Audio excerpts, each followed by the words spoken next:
vamos falar sobre o histórico da questão ambiental. Por que é importante nós abordarmos esse tema da contextualização histórica da questão ambiental? Porque essa evolução da questão ambiental como um todo, ela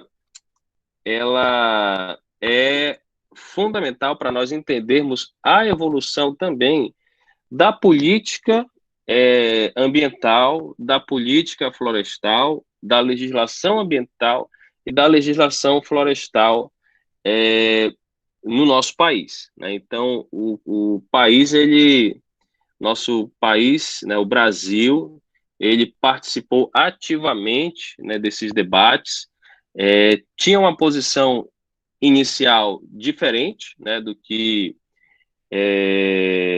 tem hoje, né, mas essa posição ela foi mudando ao longo do tempo e chegamos ao cenário atual, em que nós temos o Brasil como o país que tem uma das legislações ambientais mais complexas e mais completas do mundo, né?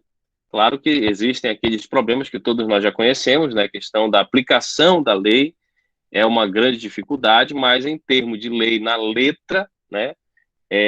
O Brasil ele tem um arcabouço legal muito completo, muito abrangente em se tratando de legislação ambiental, né? Então, nós vamos abordar um pouquinho nesse contexto histórico, nessa evolução dessa questão ambiental, né? Porque ela é importante para nós entendermos como nós chegamos até aqui, né? Como que o Brasil chegou e o mundo também chegou nesse conhecimento, nessa forma de entender e de cuidar do meio ambiente, se exprimindo através de leis, né? Então vamos lá. Vamos começar aí falando de uma época, acho que eu creio que todos aqui conhecem, né? Já ouviram falar aí nas suas aulas na escola, ainda no ensino médio, né? Que é a Revolução Industrial. A Revolução Industrial ela é um marco, né? Ela é um marco histórico para a questão ambiental.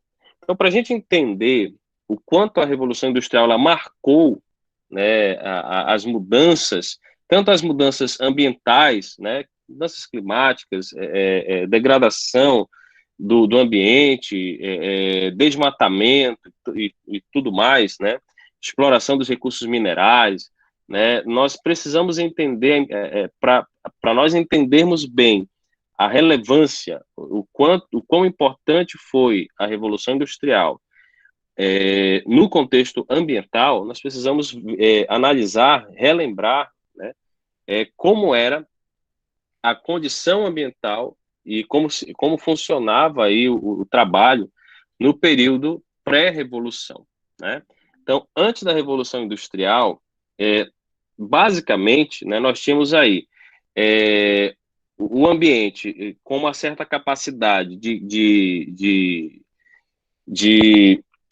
recuperação ambiental, né? Os níveis de poluição na época eles eram absorvíveis aí pelo ambiente, o ambiente ele absorvia essa poluição, mas a poluição era mínima e o ambiente ele tinha uma capacidade de regeneração bem conservada, né? Não havia uma demanda muito grande, né, de matéria-prima, né, devido à forma que se trabalhava nessa época, antes da Revolução Industrial, né? Então, antes da Revolução Industrial, o trabalho ele era a manufatura, era manufaturado, era um trabalho artesão, né? E aí o artesão ele dominava aí, né, todo o processo produtivo do produto que ele era ali o especialista, né, na produção. Então, aí tem uma ilustração do sapateiro, né? Então, o sapateiro ele produzia um par de sapato para depois ele produzir outro par, né?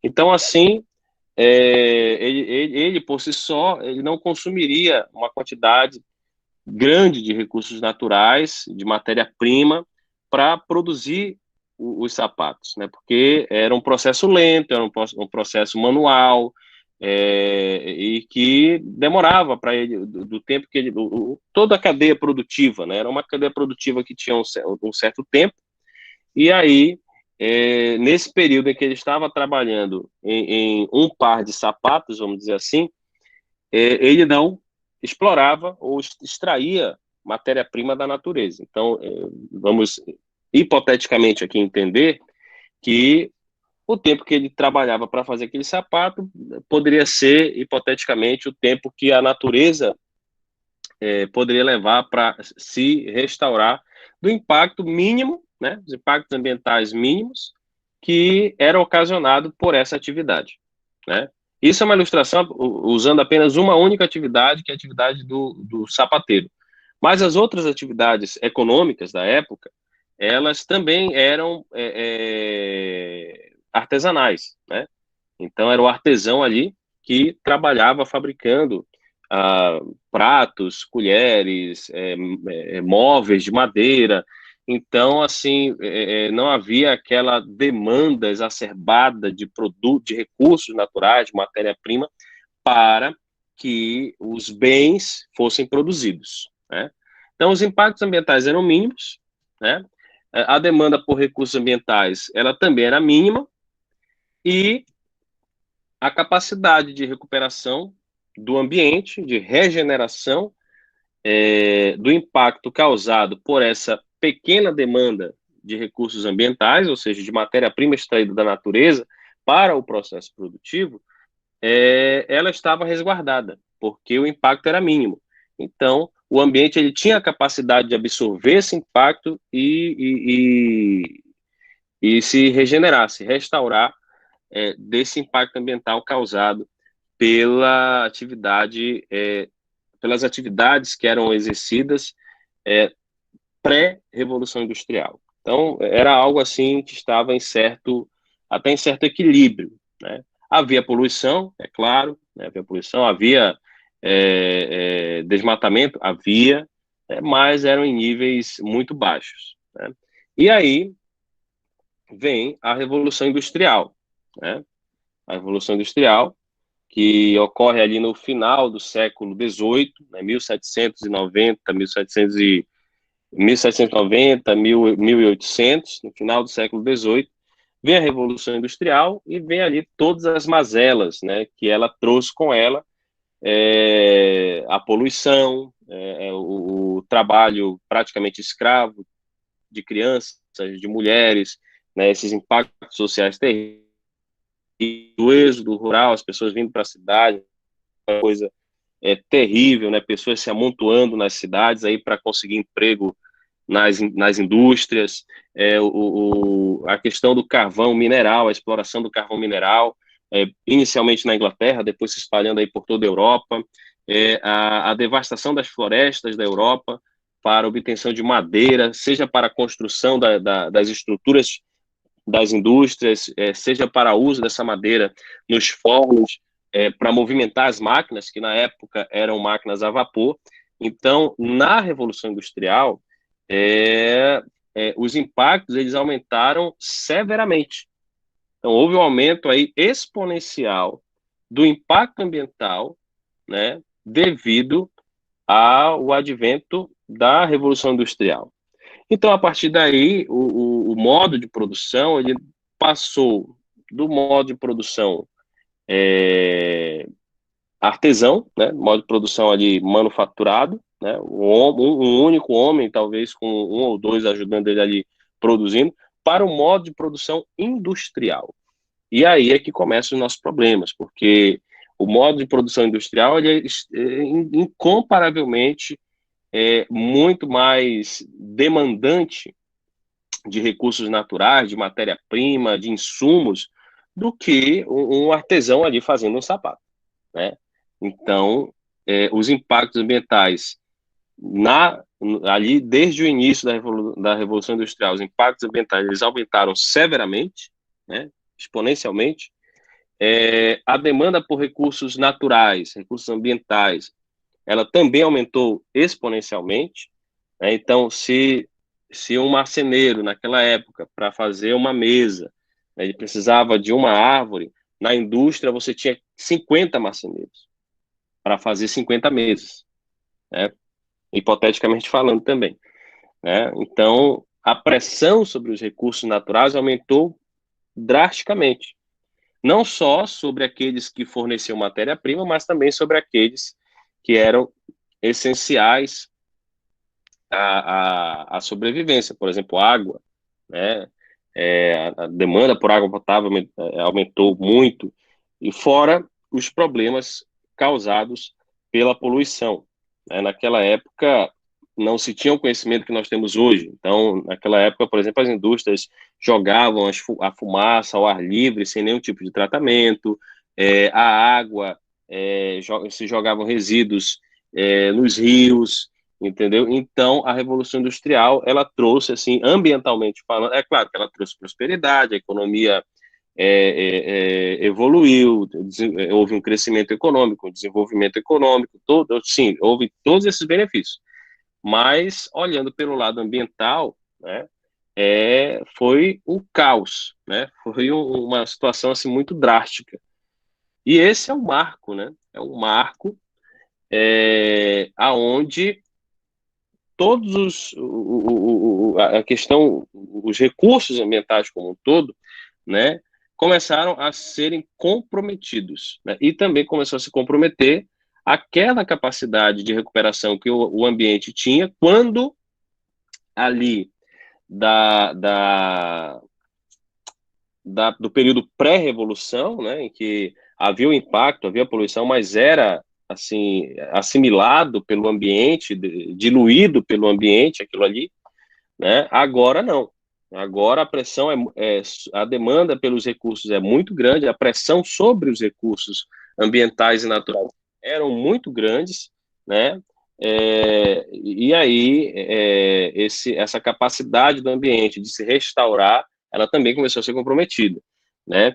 Para vocês terem uma ideia, hoje nós temos dióxido de carbono flutuando aí na atmosfera que está lá desde a época da Revolução Industrial. E até agora nós não conseguimos, o planeta, né, o globo, ele não conseguiu retomar um equilíbrio ali de balança entre carbono atmosférico e carbono sequestrado desde a época da Revolução Industrial. E a tendência é que mais carbono seja emitido, né? E lembrando que nessa época eram apenas as fábricas, né? Hoje nós temos as fábricas, nós temos os veículos, nós temos as chaminés de churrasqueira, nós temos o desmatamento, nós temos as queimadas, então, tem muita coisa que hoje contribui para essas emissões, para a poluição do ar, né?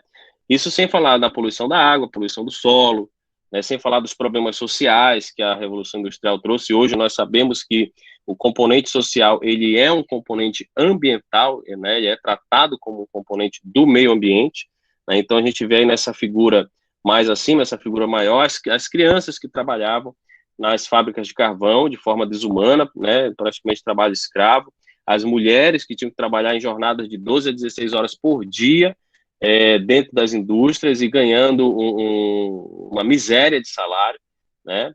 E, enfim, né, houve toda essa situação ali no início da Revolução Industrial e é um marco, né? É um marco ambiental. A Revolução Industrial, ela é um marco que muda, né, drasticamente a forma como o ser humano, como o homem, ele lida com o ambiente, né? Então, daqui para frente as coisas elas começam a mudar, né?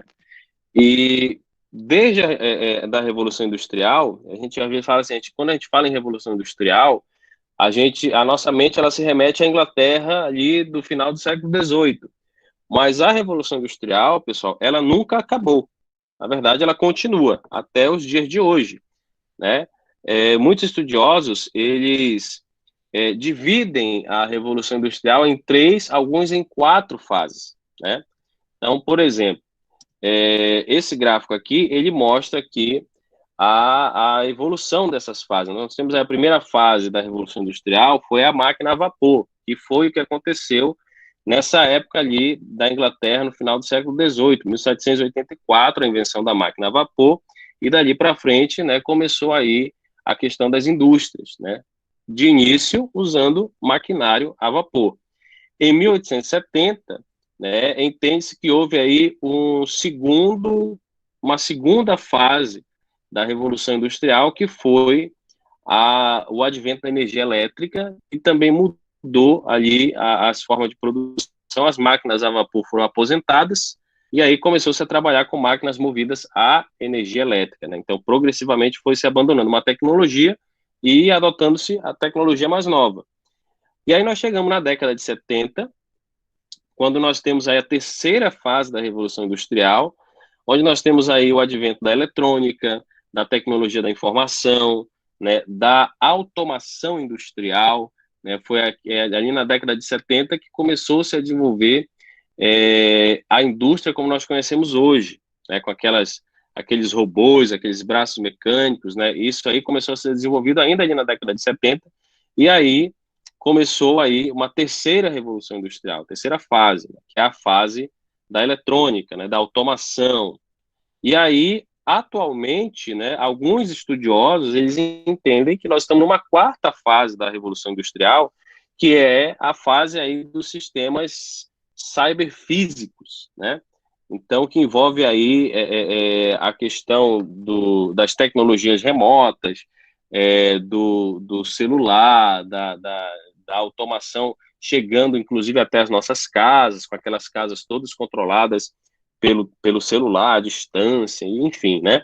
Então, nós chegamos aí a um quarto cenário, a uma quarta fase da Revolução Industrial, né? Então, você vê aí tem uma escala de complexidade, né? Já estamos na quarta fase aí em escala de complexidade, e o interessante é que, à medida que o tempo ele vai passando,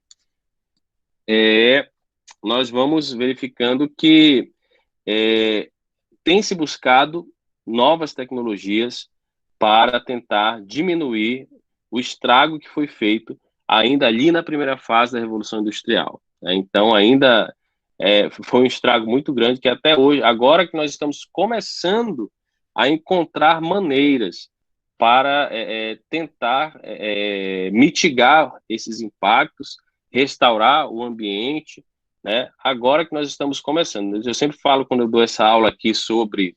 Essa aula eu não dou somente, eu não dei ela somente nessa disciplina, já dei em várias outras.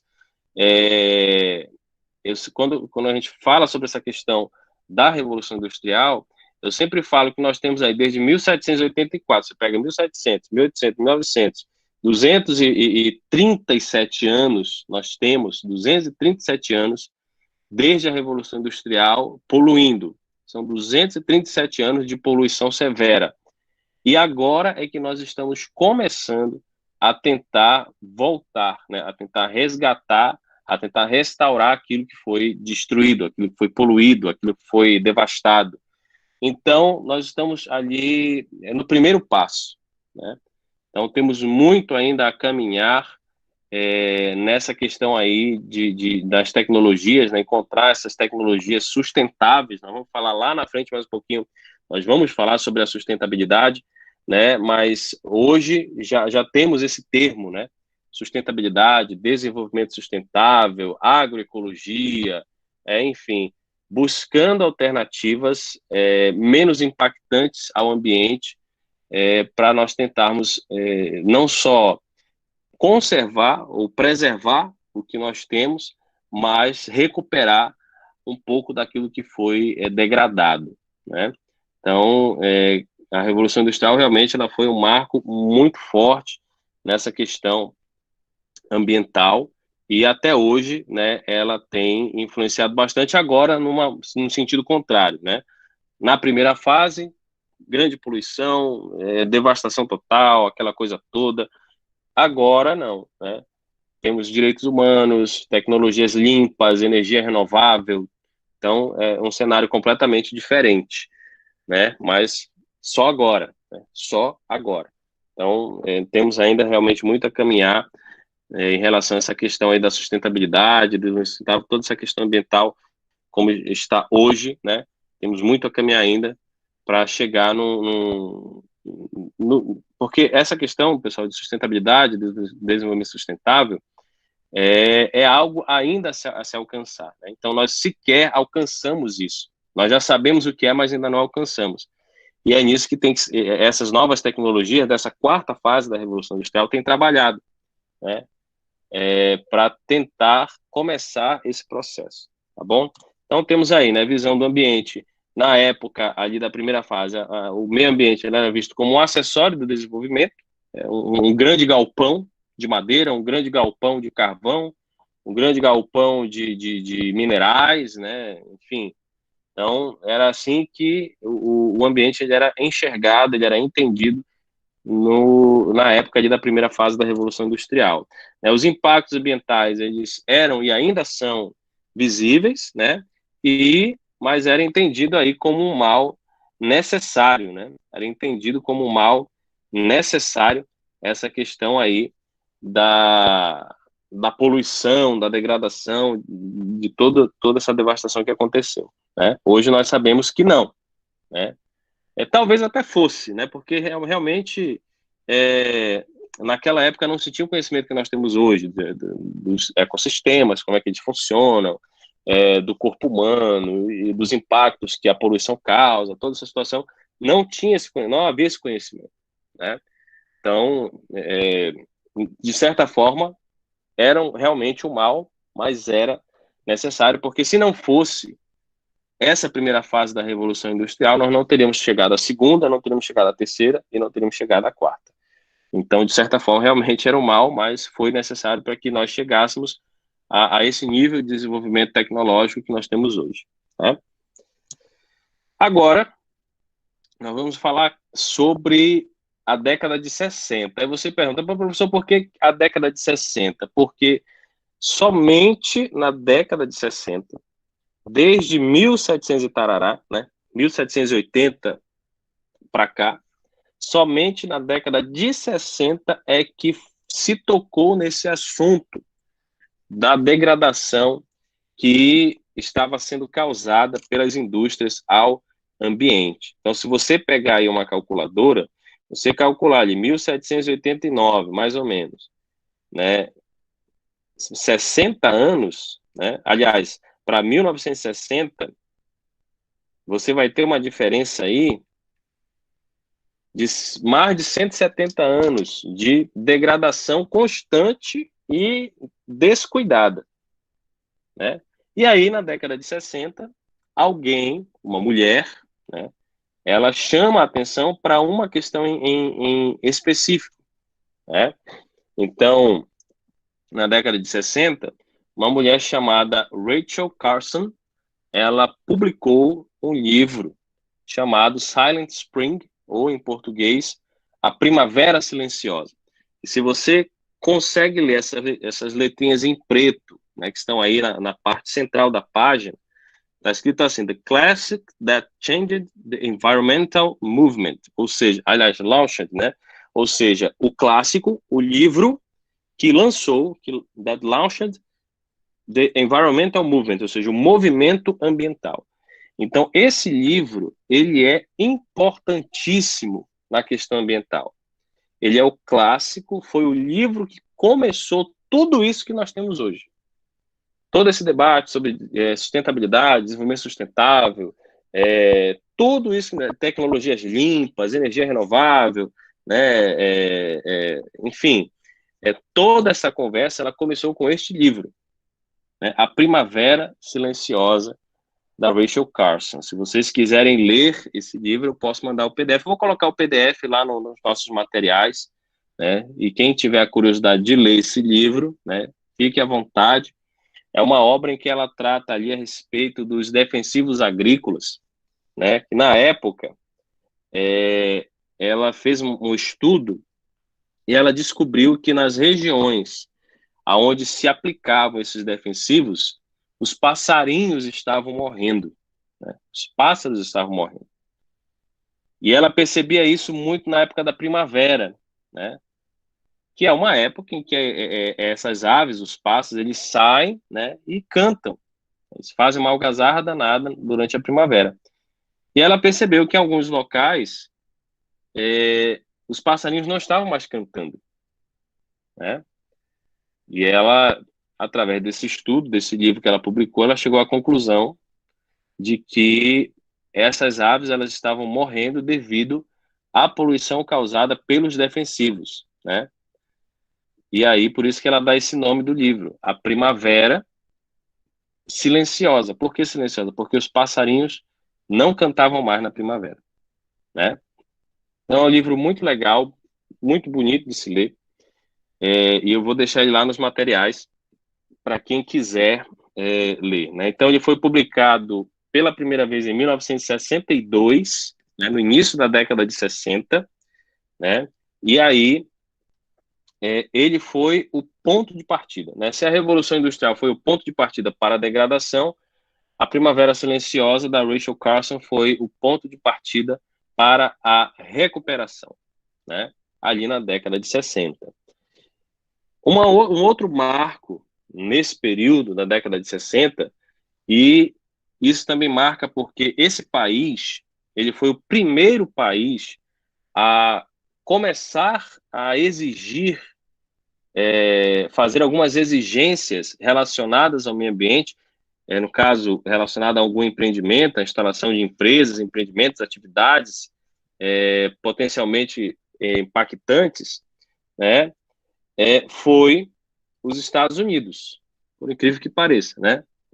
Um dos países mais industrializados do mundo hoje, os Estados Unidos, talvez até por isso mesmo, né, devido à grande poluição, o governo americano, ele passou a exigir, a partir de 1969, né, passou a exigir um documento chamado Avaliação de Impactos Ambientais, né? Então, o precursor, né, o pioneiro nessa questão de avaliação de impactos ambientais foi os Estados Unidos, né? Então, eles foram o primeiro país para despertar para essas exigências, né? Essas exigências feitas às empresas, às companhias, às indústrias, né, para que elas pudessem fazer uma avaliação de impactos ambientais antes de instalar o seu empreendimento, e aí verificar os possíveis impactos e tentar encontrar medidas para mitigar, para diminuir, para minimizar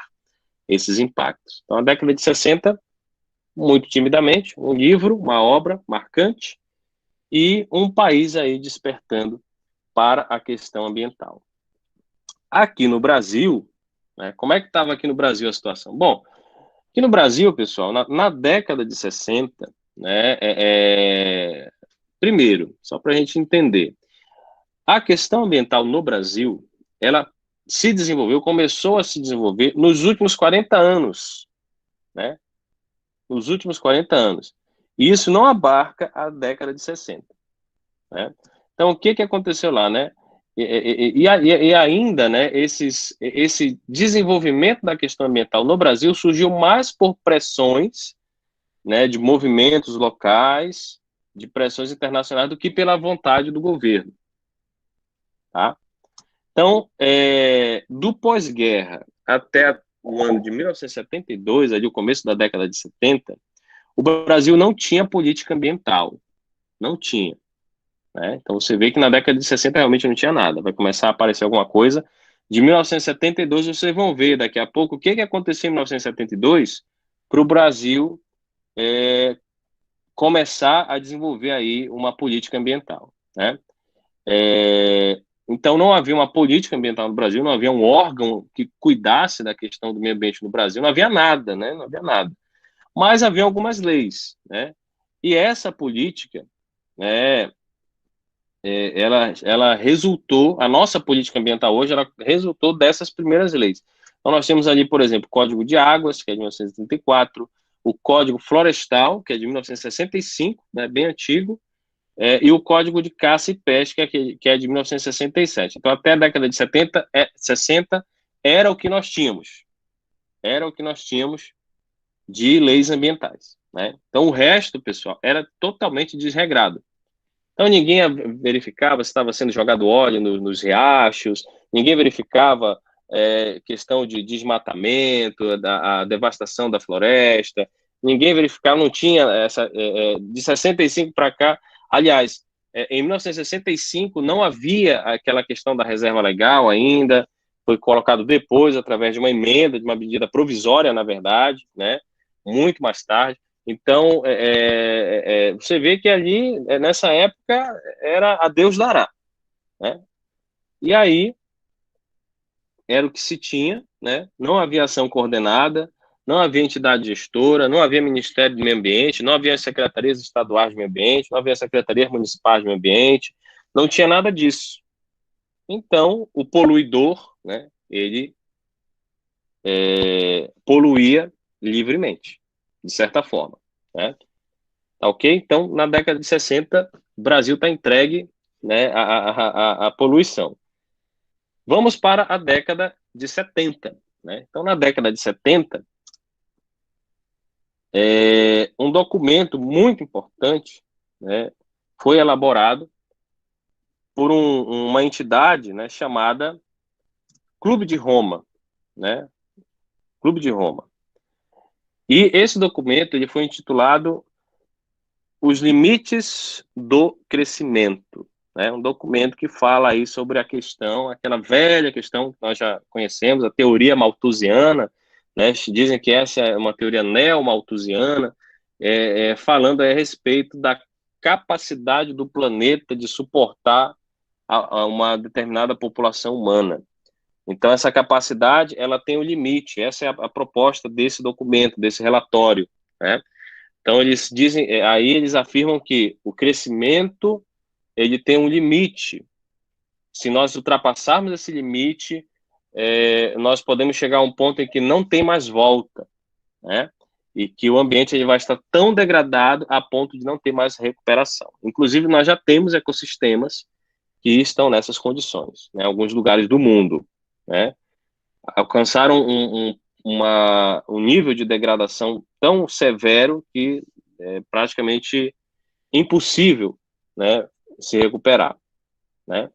Então, essa questão do limite do crescimento, né, chegou aí com o Clube de Roma, né, em 1970, né, exatamente, 71 ali, não me recordo agora a data, aliás, aqui está 75 no documento, eu acho que é uma publicação, né? Então, qual era o objetivo desse relatório? Obter uma visão mais clara dos limites do planeta, né, em relação à alimentação, à capacidade de fornecimento de matéria-prima, a capacidade de exploração, até que ponto o planeta aguenta ser explorado, né? Então, esse era o objetivo do relatório, chamar a atenção para essas questões, né? E também para as restrições que ele impunha à população humana e às suas atividades. E também, o relatório ele pretendia identificar os elementos que influenciavam o comportamento dos sistemas mundiais e suas interações, né, advertindo para uma crise mundial caso essas tendências se perpetuassem. Então, essa era uma outra situação, um outro objetivo aí desse relatório, né, dos limites do crescimento. Então, 1970 começa, a exemplo que aconteceu com a década de 60, né, começa com um livro, com uma obra, com um documento, um relatório. O Clube de Roma, ele é um colegiado, né, de vários políticos, cientistas, pessoas intelectuais, e escreveram aí, então, esse relatório, chamando a atenção para essas questões. Ainda na década de 70, né, nós temos a primeira conferência das Nações Unidas, que aconteceu em Estocolmo, em 1972, né, 1972. Vocês lembram lá do ano que o Brasil começou a se mexer ambientalmente? Né? Foi em 1972. Então, a Conferência de Estocolmo também aconteceu em 1972. Então, você veja que o Brasil começou a adotar uma postura em relação a essa questão da gestão ou da governança ambiental por pressões internacionais, muito dessa pressão vinda dessa conferência, né, de 1972, tá bom? Então, essa conferência, ela teve ali as suas propostas baseadas nos dados do relatório do Clube de Roma, o limite do crescimento, e, né, o foco principal, o tema principal dessa conferência de 72 foi a poluição, né? Foi a poluição. Então, vários representantes de vários governos, Estados Unidos, enfim, vários países, né, os seus governantes participaram dessa conferência, e aí debateram a respeito de como solucionar, como buscar soluções para esse problema da poluição, tá? Ainda na década de 70, né, é claro, né, o Brasil, ele participou da conferência, né? Então, o ministro Costa Cavalcante, né, foi o chefe da delegação brasileira na Conferência de Estocolmo. Está aí uma foto, né, dos representantes brasileiros, né? E aí uma manchete, né, da época: ONU considera integrados ecologia e desenvolvimento. E essa não era a visão do governo brasileiro da época, né? O governo brasileiro, ele tinha uma visão completamente diferente do que foi falado na conferência, né? E talvez por isso as pressões sobre o governo brasileiro por não ter essa visão relacionada à questão ambiental, né? Então, qual era a posição do governo brasileiro? Uma das posições do governo brasileiro: o crescimento econômico não deveria ser sacrificado ou atrapalhado em nome de um ambiente mais puro. Então, era uma visão, o governo brasileiro tinha uma visão essencialmente desenvolvimentista, né? E que desconsiderava a sacrificar parte desse desenvolvimento em prol de um ambiente mais saudável, né? Outra visão do governo brasileiro: os países desenvolvidos que causaram todo esse problema, né? Os europeus, os americanos, os países ali do hemisfério norte, que deveriam pagar por essa purificação, e não os países ainda em desenvolvimento, no caso, o Brasil, né, e também outros países aqui do hemisfério sul. Outra posição do governo brasileiro: o governo brasileiro discordou da relação crescimento populacional e exaustão de recursos naturais, né, e foi totalmente contra as medidas de controle de natalidade, né, o planejamento familiar e todas essas situações, né. E nós conhecemos aí famílias da década de 70 que tem 15, 20, 30 filhos, né? Então, realmente, o governo brasileiro se opôs a isso e acho que até incentivou o pessoal a fazer filho, né? Tinha televisão nessa época. Outra posição do governo brasileiro: a soberania nacional não poderia ser mutilada em nome de interesses ambientais mal definidos. Assim, colocou aí a representação do nosso país na década de 70, na Conferência de Estocolmo, 72. Esses eram alguns dos principais pontos aí, nas posições do governo brasileiro aí na Conferência de Estocolmo, né? Muito bem. Então, você vê aí que na época, né, ainda era um tabu, né? Ainda era um tabu se falar sobre favorecer o meio ambiente vamos dizer assim, desacelerar um pouco o desenvolvimento, segurar um pouco mais o desenvolvimento para favorecer a questão ambiental. Então, na época, ainda era realmente algo muito mal interpretado, né, mal conhecido. Mas, devido às pressões internacionais e também pressões aqui dentro do próprio país, né, em 1973, o governo brasileiro ele cria uma entidade aí, dentro do Ministério do Interior, né, que foi a primeira SEMA, né, Secretaria Especial de Meio Ambiente. Esse foi o primeiro órgão ambiental do Brasil, né, criado em 1973, uma secretaria dentro do Ministério do Interior. Então, essa foi a resposta do governo brasileiro às pressões que vinham sofrendo devido a essas posições tomadas, né, na Conferência de Estocolmo também. Isso influenciou bastante. O que essa SEMA fazia? Ela verificava o avanço, fazia estudos para o avanço da legislação ambiental no Brasil. Ela tratava de assuntos que demandavam negociação em nível nacional, né, não se envolvia em questões de comércio exterior ou qualquer coisa relacionada à questão internacional. E também, na década de 70, né, começaram a ser estabelecidos os pilares da política ambiental brasileira. Então, foi a partir da década de 70 para cá. E se a gente pegar aí década de 70, década de 80, década de 90, anos 2000, 2010, ali, já estamos em 2020, então os pilares da política ambiental brasileira começaram a ser implantados há 50 anos atrás, né? Então, passamos em branco na década de 60 e meio que forçando a barra, né, ali com muita pressão, o Brasil começou, então, a implementar os seus pilares, né, que viriam a resultar na política ambiental que nós temos atualmente. Tá? Vamos agora para a década de 80. E na década de 80, nós tivemos aí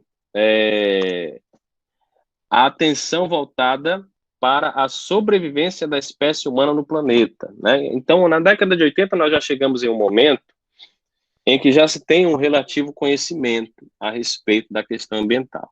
Desde a Primavera Silenciosa, lá da Rachel Carson, até passando pelo relatório do Clube de Roma, falando sobre essas questões do crescimento, da produção de alimentos, da ocupação de espaços para a criação de espaços urbanos, né, tudo isso daí.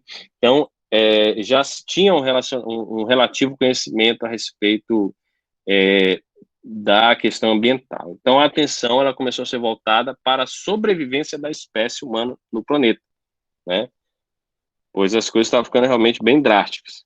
Então, a pergunta da década era: quais seriam as perspectivas de desenvolvimento a partir de um meio ambiente degradado, né? Quais seriam essas perspectivas de desenvolvimento? Como é que a gente poderia, né? Essa era a grande questão da década de 80, né? Em relação à questão ambiental. Como que eu vou querer mais desenvolvimento se o planeta já está todo, vamos dizer assim, já está praticamente todo arrebentado, entendeu? Como é que eu vou querer mais desenvolvimento? Vai arrebentar o planeta de vez, e aí nós vamos desenvolver, mas também a sobrevivência da espécie ela vai estar ameaçada, né? Então, essa era a grande questão na década de 80. E aí começou-se, né, a falar sobre um novo tipo de desenvolvimento ali na década de 80, né? Uma coisa interessante também na década de 80, né, nós temos aí essa parte de cima aqui, onde tem esse documento, é a capa, é a primeira página do original, né, do relatório Brundtland, né? Por que que ele, na verdade, o nome desse relatório, ele é Nosso Futuro Comum, né? E ele foi elaborado em 1987 por uma equipe que foi liderada por essa mulher que está embaixo, que está apontando aí para cima para o relatório, né? O nome dela é Gro Brundtland, e ela é uma norueguesa, né? Ela liderou os trabalhos para a elaboração desse relatório nas Nações Unidas, falando a respeito das perspectivas de futuro para a humanidade ali na década de 80, né? Pensando no futuro. E esse relatório, né, ele também é um marco, né? Nós tivemos a Revolução Industrial, foi um marco, né? A Primavera Silenciosa foi um marco, porque começou o movimento ambientalista, vamos dizer assim. E o relatório Brundtland, ele também é um marco, porque ele começou um novo movimento dentro do movimento ambiental. Tá? Então, foi a partir desse relatório, né, que partiu-se para uma redefinição de política ambiental internacional, né? E nós vamos entender isso um pouquinho mais à frente, porque quando nós chegamos ao final da década de 80, né, 1987, a ótica preventiva ela estava dando lugar à ótica integradora e começa a surgir aí o embrião de algo que nós viríamos a chamar hoje de desenvolvimento, ou seja, a proposta seria não parar o desenvolvimento, mas de continuar o desenvolvimento, mas de se fazer esse desenvolvimento de forma que ele conseguisse se sustentar ao longo dos anos, para que não ameaçasse a existência da espécie humana. E assim começa a se cunhar um termo que naquela época era uma novidade, mas hoje é muito conhecido, que é o termo desenvolvimento sustentável, né? Então, assim surge o que nós chamamos hoje, começa a surgir o que nós chamamos hoje de desenvolvimento sustentável. Foi a partir do relatório Brundtland. Por isso, a sua importância aí no contexto histórico do movimento ambiental. Nós vamos fazer aqui uma reflexão rápida. Mas, professor, mas por que a gente está acompanhando década a década toda essa situação? É para você ver, eu gostaria até que você pudesse fazer esse exercício agora, do que nós vimos até agora na história e vendo a posição brasileira em relação a essa questão ambiental, ali na década de 70, 60 não tinha nada, 70 começou por muita pressão, agora chegamos à década de 80. E você veja, a gente vai daqui a pouco vai falar da questão brasileira, você vê como o Brasil ele vem acompanhando a sua política ambiental, vem acompanhando esses movimentos. Então, esses movimentos internacionais, eles influenciaram o mundo todo e influenciaram as políticas ambientais em todos os países, praticamente, né? O Brasil não foi diferente, né? Então, só para você ver como isso influenciou a nossa política ambiental, né? Então, chegamos aí em mais um marco, né? Agora já chegamos na era do desenvolvimento sustentável. E o Brasil, na década de 80, como é que estava? Né? Com o Rio Tietê todo poluído, né? Então, o Brasil, em agosto de 1981, no início da década de 80, né, ele cria a Lei 6938/81, nós vamos estudar na disciplina, que é conhecida como a Política Nacional do Meio Ambiente. Então, finalmente, né, o Brasil ele institui uma política nacional de meio ambiente ali no final do regime militar, né, chegando ali já na redemocratização. Então, essa lei ela é criada, né, para mostrar ao mundo que o Brasil ele se importava, sim, com as questões ambientais, a ponto de elaborar uma política nacional em favor do meio ambiente, né? E, passados aí 9 anos da Política Nacional do Meio Ambiente, em 1988, a nossa Constituição Democrática, se tem lá o artigo 225, né? O artigo 225 da Constituição, né, que abordou, e nenhuma Constituição anteriormente tinha abordado, né, tão claramente, tão especificamente, a questão ambiental, né? A questão ambiental. Então, é um artigo muito importante, né? Que ele tem um texto muito bonito, né? Ele diz lá no seu caput que todos têm direito ao meio ambiente ecologicamente equilibrado, bem de uso comum do povo e essencial à sadia qualidade de vida, impondo-se ao poder público e à coletividade o dever de defendê-lo e preservá-lo para as presentes e futuras gerações. Você veja que no caput do artigo 225, né, o relatório Brundtland, ele saiu em 1987, né? E a Constituição Federal saiu em 1988, um ano depois, que começou a surgir essa questão do desenvolvimento sustentável. E você vê que a nossa Constituição, ela comprou a ideia do desenvolvimento sustentável. Tem desenvolvimento sustentável pulando para fora das linhas do caput do artigo 225 da nossa Constituição, quando nós falamos aqui a respeito de preservar, defender o meio ambiente para as presentes e futuras gerações. Isso é desenvolvimento sustentável. Essa é a essência do desenvolvimento sustentável.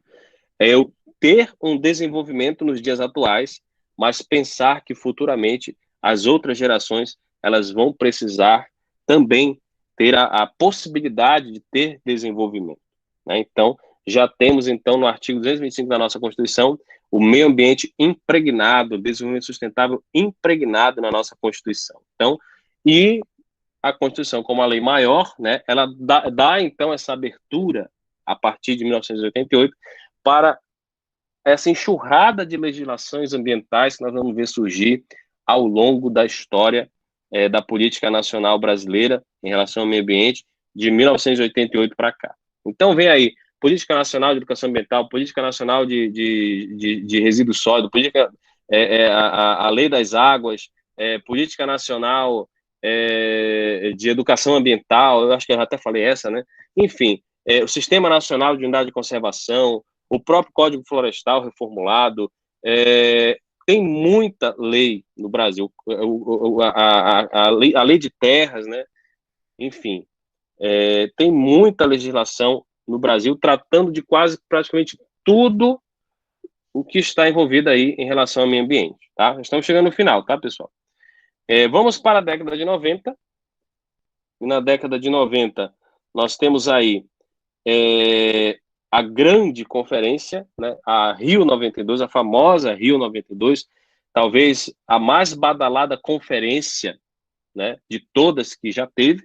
A de 72 não foi tão badalada, mas a do Rio foi talvez a mais comentada até hoje. A gente ouve falar da Rio 92, né? E a Rio 92, ali na década de 90, com o advento ali da ideia de desenvolvimento sustentável,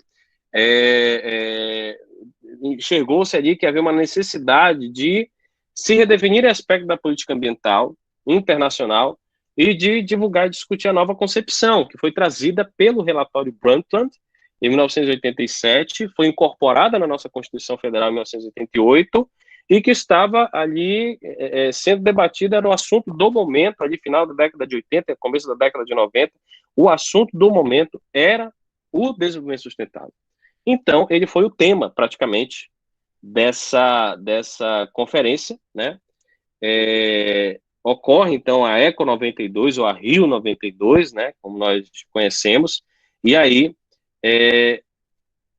a visão do governo brasileiro mudou, né, em relação à questão ambiental, né, considerando o ambiental e o social como fatores determinantes. E a partir daí, pessoal, de 92 que vem, né, todas essas legislações, não falei aqui nem da lei de crimes ambientais, né, de 98, lei de crimes ambientais também veio, ou seja, tem muita coisa. Então, a partir da Rio 92, da década de 90, veio essa enxurrada de legislação, tá? Houve a criação do Ministério do Meio Ambiente, né, foi elaborada a Agenda 21, né? O que é a Agenda 21?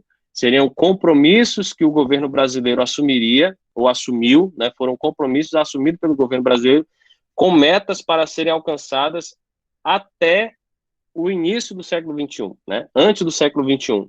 Por isso a Agenda 21, né? Esse 21 é alusão ao século XXI, né? Então eram metas que o governo se propôs a alcançar antes da virada do século, né? Começando o século XXI com essas metas alcançadas. Então, a Agenda 21 foi o documento que saiu dessa conferência, né?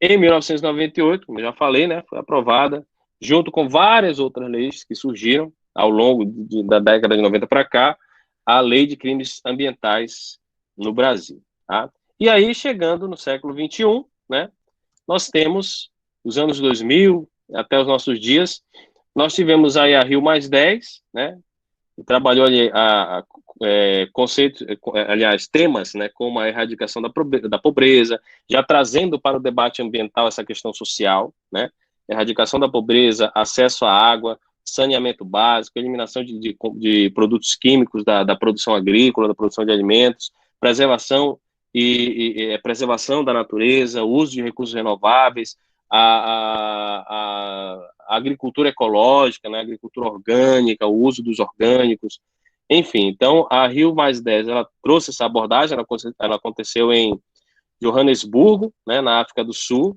e a Rio Mais 20, que de todas as conferências, a Rio Mais 20 talvez tenha sido o maior fracasso, né, de todas as 4 que já foram realizadas. De 72, 92, 2002 e 2012, a de 2012 foi a mais, assim, como é que eu posso dizer, a mais decepcionante, né? Ela apenas reafirmou aquilo que já tinha sido dito 10 anos antes, ou seja, não contribuiu com quase nada, né? E elaborou um documento chamado O Futuro que Queremos, né? Falando aí sobre as questões de metas futuras, metas a alcançar daqui a 20, 30, 50 anos, né? Contando de 2012. Para vocês terem uma ideia de como foi um fracasso a Rio Mais 20, olha só o que foi produzido, vou apresentar aqui apenas temas, olha só o que saiu de charge ao final dessa conferência, olha aí, ó. né? O pessoal levantando a bandeira com uma floresta totalmente devastada, né? Aí tem essa outra aqui, então todos, inclusive essa do meio aqui, é a nossa, na época era a nossa presidente, né? Todos fizeram uma charge aqui na Folha de São Paulo, uma representação de todos os líderes de países, né? Os presidentes, primeiros ministros, todo mundo aqui nessa foto. E aí o da pontinha aqui tá de olho ali no galho que tá quebrando e vai todo mundo cair, né? Ambientalmente falando. E a outra, para você ver como é que encararam, né? A Eco 92, olha aí, né? Como eu falei, foi a mais badalada, foi a mais top que teve.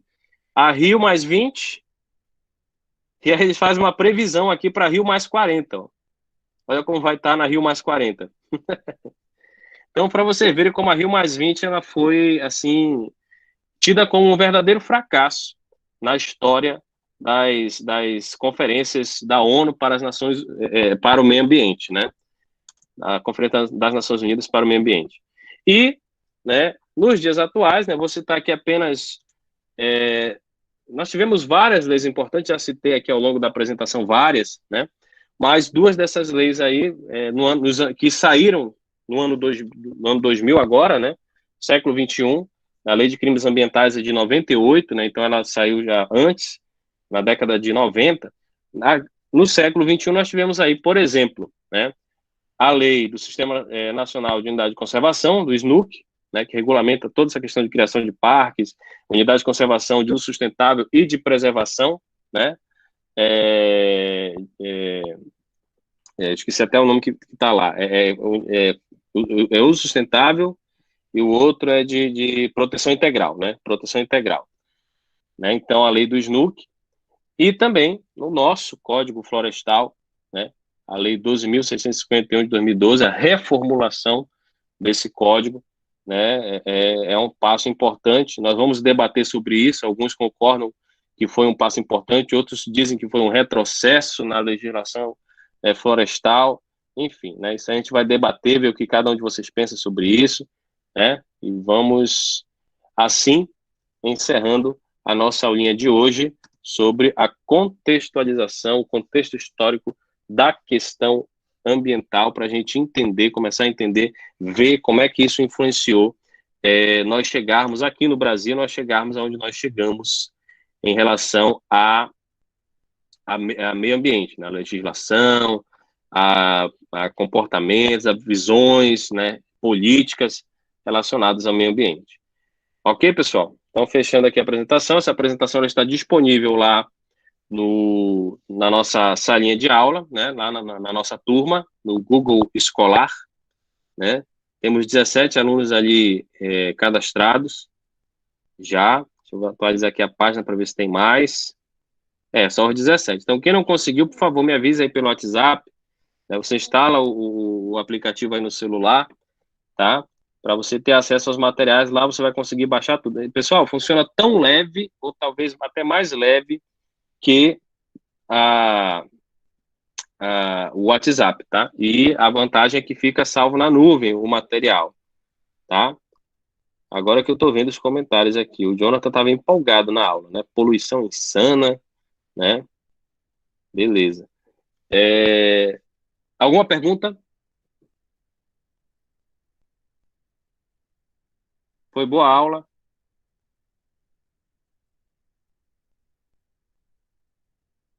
Espero que vocês tenham anotado. Então, por hoje, nós encerramos e nos vemos aí. Acho que é quinta-feira, né? A próxima aula. Acho que é quinta, não tenho certeza, mas acho que é quinta-feira.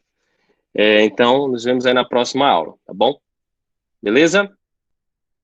Então, podem começar a sair. Eu vou baixar aqui a frequência. Vocês podem sair. Quando sair todo mundo, eu vou gerar aqui a frequência.